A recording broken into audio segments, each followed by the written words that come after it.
Okay, Brendan, so you were voted out of Survivor last night because after the tribe swap, you were simply at a numbers disadvantage. I mean, your Malolo team had 4 and the VD had 5. So how important was this hidden immunity idol to your group of 4? Yeah, it was huge. I mean, and it's funny because like the other original Malolo folks, the other 4 that went over to the Navidi beach, they were in a completely different situation, right? They didn't need an idol. They weren't there 5 minutes before Navidi people are trying to recruit them to destroy each other. Whereas on our beach, they did a great job of kind of locking things down, and they knew they had the numbers advantage, and to their credit, they played it well. They seemed a little arrogant, a little cocky. Is that how you felt too? Yeah, yes, I did. So we hustled. When we made the swap, we got back from the swap with our new group, and we kind of said our hellos and got organized. And it probably wasn't a half hour before Michael and I went heading out to go find the idol. We just knew that they believed that they had it locked up, and so we had to find a way to shake it up. At Tribal Council, let's say you physically had possession of the idol instead of Michael. Who would you have used it on? I would have used it on myself. Okay. So I had a sense that that it was coming my way. They kind of telegraphed they were being too obvious, and the VD folks were being too obvious about hinting at that they were going to go for one of the 2 women. So I really believed they were coming at one of us, and then I had a conversation with Kellen where I was talking to her. We were just having a heart-to-heart talk, and I was telling her how the next day was my birthday, and that I really wanted to be playing Survivor on my birthday, and she is so empathetic and compassionate that it like brought a tear to her eye, and she turned quickly so I wouldn't see it, but I saw it. And so I went to Michael. I'm like, dude, they're voting it on me. Like, this is coming to me. And I think he just had a hard time believing that they would go for a guy that early. And sure enough, they did. So when Michael walks up to Jeff, he actually says he's going to use it on you and on him because he had this lie that it would be 2 people. But why do you think he changed his mind at the last second and used it on him? His plan was to go up there and throw some names out and just gauge the reactions of the Navidi people. Take a look at Bradley's face and try to gauge his reaction. And I got to be honest, like I was looking straight at Michael because I wanted to see what he was going to do next, and so I wasn't looking at Bradley to see what his reaction was. But obviously, Michael saw something in Bradley's reaction that made him want to go with his first instinct, which was Stephanie. So that's where he went. Way back in the first episode, your tribe mates named you as the leader. Do you think that put a target on you, or what did you think about that decision? Yeah,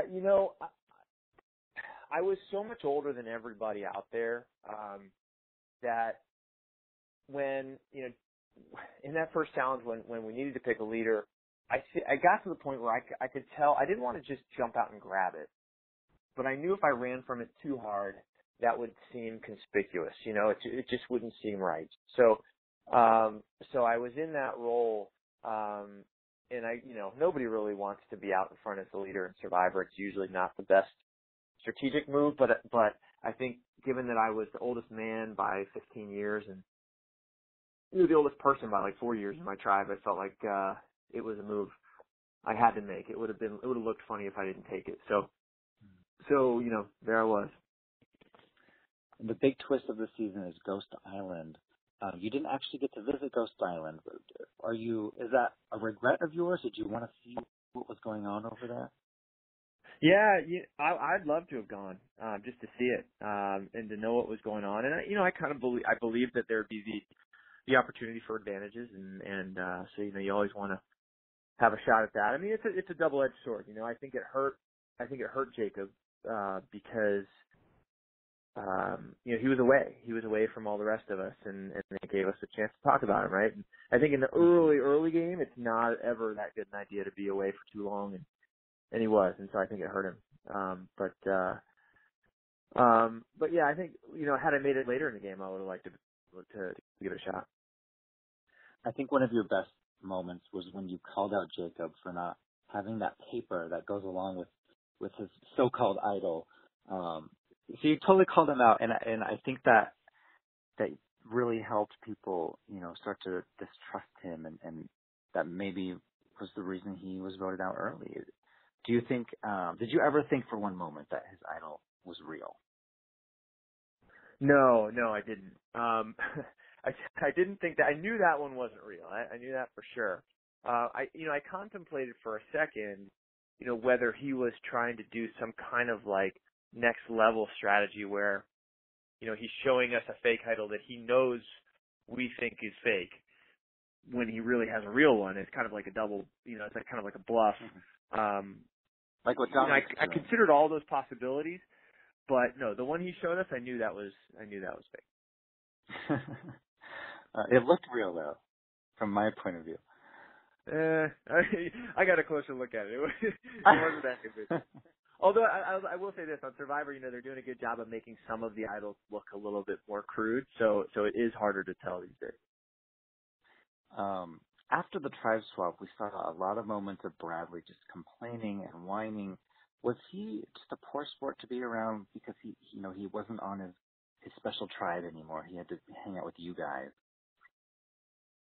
Yeah, I think that was a lot of it, honestly. I mean, I'd have to get the scoop from his original Navidi, but I don't get the sense that was kind of his MO on the original Navidi Beach. I think he came over and maybe felt like he was in a position of power, A, and B, that Navidi Beach is more comfortable, and so he was unhappy about being with people that weren't his people on a beach that's less comfortable, and so he let everybody know about it.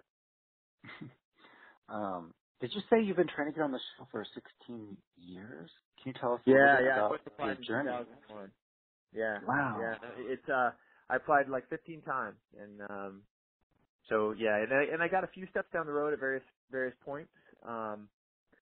But things only really kind of got real in November of last year, I guess 2 Novembers ago. And it's funny because early on in the process, I made it part of the way, and I got an interview, and I got home from the interview. I was like 25 years old, and I told my wife, I'm like, you know what? They're not looking for a dude that's 25 and married with a kid. They're looking for like a swinging bachelor. But if they're still making a show when I'm 40, I got a shot. And sure enough, I turned 40, and I got a call, and the rest is history. Wow. So as a fan of the show, what surprised you the most going from watching it on TV to actually being on the island? Well, that's one of the really cool things about my experience is that it is every bit as real and hard and exciting and, as you think watching it on TV. So none of that really surprised me. The thing that surprised me the most was just the other people. This is a show that's built around conflict. And I thought that there'd be a lot of unpleasant people out there, but the truth is that, I really liked everybody. I mean, even Bradley, he and I, we get along, in the game we wanted to, we were at each other's throats, but outside of the game, he's a good guy. We get along and so that was a surprising piece of this whole thing. Well, do you have any final thoughts before we let you go? I'll say this. I spent a long time from when I went out on June 17th to now thinking about, kind of what went wrong and feeling sorry for myself and all that kind of stuff. And since 15 hours ago or whatever it was that I went out to now, I've gotten so much support and reaction from my friends and family, and even just people that watch Survivor, saying really kind things to me, that it's made what would be a very difficult time a whole lot easier to deal with. So I just really appreciate all the people that have helped me through all this and are now saying all the encouraging things they're saying, because it's pretty cool and it's unexpected. Well, thanks a lot for chatting with us, Brandon. Have a great day. All right, you too. Thanks.